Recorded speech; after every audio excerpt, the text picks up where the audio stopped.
It does not matter how good your skills are. If you want to be a standout player, you need to be physically fit. In this video, I'll show you a handful of soccer conditioning drills you can use to take your fitness to the next level.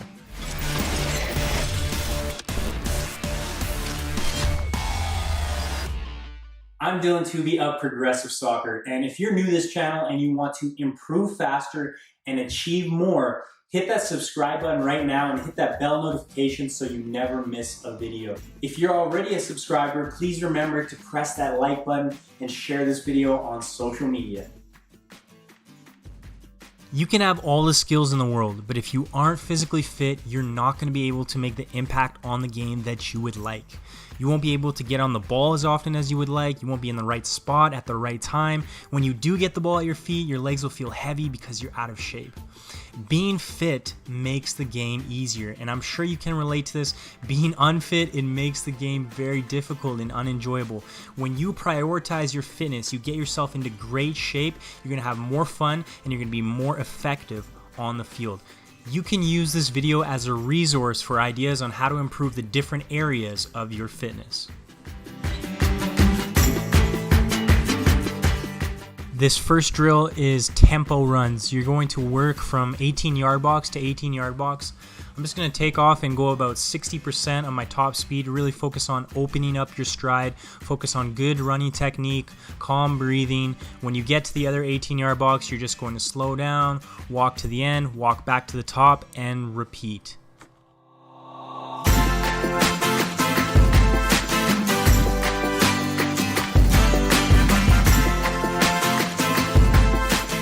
This next stamina drill is called short and long. You're going to work hard on the long lengths of the field from corner flag to corner flag. When you get to the end, you're going to jog slowly and recover. So you're going to work hard, let's say about 60%. When you get to the end, you're going to focus on your breathing, your recovery, slow jog. As soon as you get to the other corner flag, you're going to take off, put in that work, and repeat all the way around the field.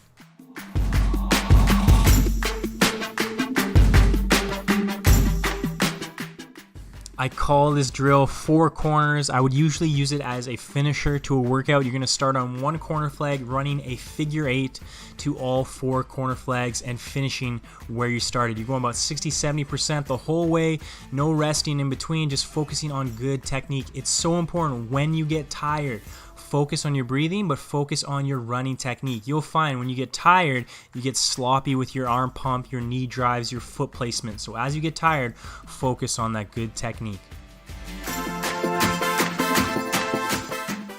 If you ever freeze, feel flat-footed or heavy-legged when you have the ball at your feet, these agility drills will help you feel lighter on your feet and sharper.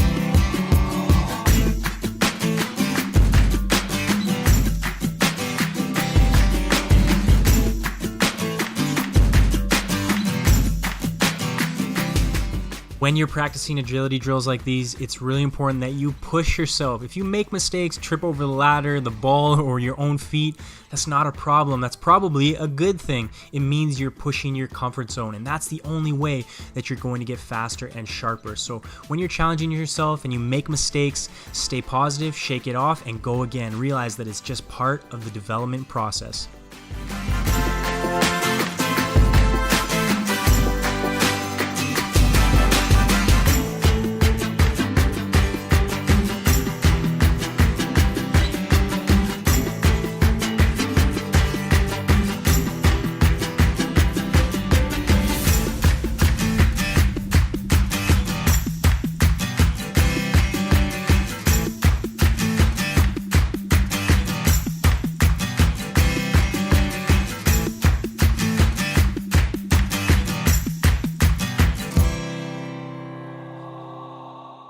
first COD drill is just a basic cut. It seems like it's nothing, but really it's everything. Learning to do the basics very well is going to help you be more explosive on the field. So this seems like nothing, but take it seriously. Your ability to quickly change direction, sharply get away from an opponent, will make you more effective on the field.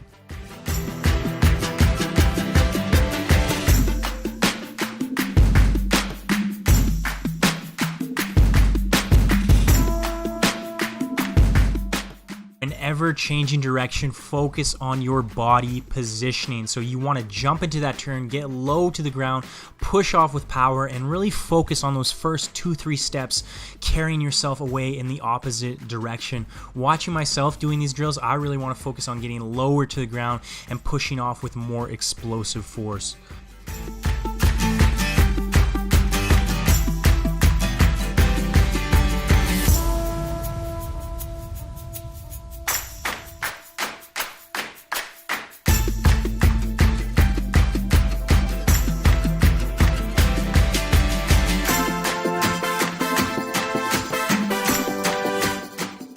Here are some jumping plyometric drills to help you improve your vertical so you can win more headers and be more dominant in the air. However, these drills are also going to help you become more explosive so you can sprint faster and have better overall movement on the field.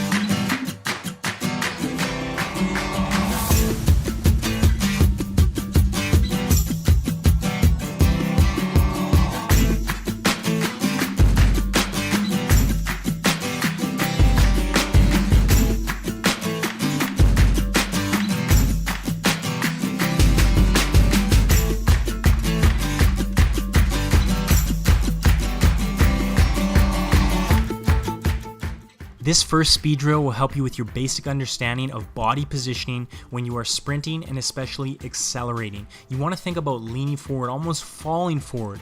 Imagine a straight diagonal line from your heels to the top of your head. When you run like this, you'll be able to generate more power as opposed to standing up straight. Hill sprints are a great way to add some resistance and help you with an explosive acceleration.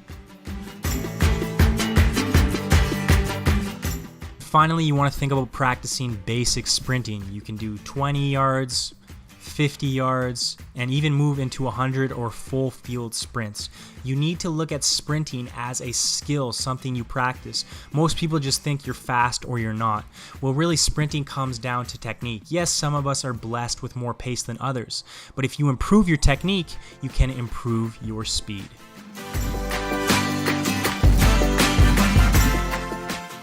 If you're wondering how many repetitions to do, how many sets, how much rest between each drill, don't worry about that just yet. Just make sure you're subscribed to my channel, because later in this week I'm going to release a video that will explain exactly how to plan your individual training routine. And it doesn't matter if you watch these videos if you don't do anything with them. So if you take nothing else from this video, I want you to change your mindset towards fitness. Fitness is something that you want to do. Yes, I said you want to do it, and that may seem crazy, but if you want to win, you should want to prepare. You should want to get yourself in the best physical condition that you can, because when you do, you'll be so much more effective on the field. The game will become easier to you. So want to do the fitness. Look forward to those sprints. They're making you better every time you do the stamina and agility drills. You want to do fitness. Number 2, view your movement as skills that can be improved with practice. So just as you would look at your shooting as a skill that you can learn about, you can understand, you can practice more to improve, you need to focus on your running, your sprinting, your change of direction, your sharpness and quickness of your feet. These are all skills that will get better if you practice them more. So if you are unhappy with your running technique, if you are unhappy with your speed or your ability to change direction quickly, you can do something about it, and you need to do something about it, because now you know it's just like any other skill. With practice, with understanding, it can become better. So instead of feeling sorry for yourself, it's time to do something about it. And number 3, be consistent. It takes time to see noticeable results. Everyone wants to get faster after one sprint. You want to improve your stamina after one fitness session. It takes time. But you can improve your results faster if you do things more frequently. So instead of destroying yourself with a 2-hour fitness session once a week, maybe do 10 minutes of fitness every single day. Your consistency is going to produce the results and the changes that you want to see in your game. If you found this video valuable, press that like button right now and share this video on social media. To improve your game even more, go to my website, progressivesoccertraining.com, and complete the 30-minute crash course that's guaranteed to make you play better in your next match. Make a promise to me, but more importantly, make a promise to yourself. From now on, every game that you show up to, you're going to be in better physical condition than the game before.